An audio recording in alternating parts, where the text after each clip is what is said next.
Muling nag-courtesy call si Vice President Sara Duterte sa Executive Minister ng Iglesia ni Cristo kahapon. Narito pong detalye. Alas 3 ng hapon nang dumating si Vice President Sara sa Iglesia ni Cristo Central Office sa lungsod ng Quezon. Kinagawa ng mga lider ng bansa ang pagbisita sa Central Office, panahon man ng eleksyon o hindi, upang magbigay pugay sa mga naitutulong ng iglesia sa ating lipunan. Matatandaan na halos eksaktong 1 taon ang nakalipas nang ang pangalawang Pangulo ay nag-courtesy call sa Executive Minister, ang kapatid ni Eduardo V. Manalo.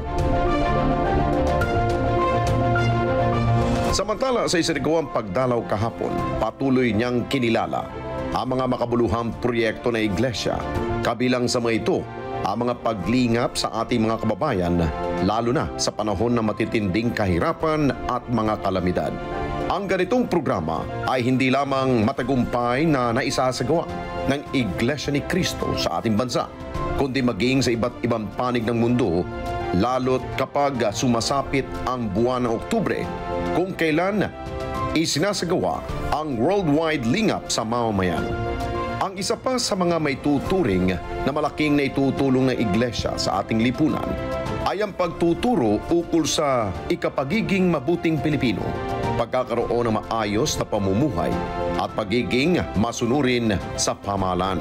Tiwala ang pangalawang Pangulo na patuloy na magiging malakas na katuwang ng pamahalaan ang Iglesia ni Cristo sa iba't ibang proyekto na makatutulong sa ating mga kababayan. Bukod sa pagpupugay at pagpapasalamat ni VP Sara, ay pinaabot din niya ang kanyang mabubuting hangarin para sa kapatiran ng Iglesia ni Cristo.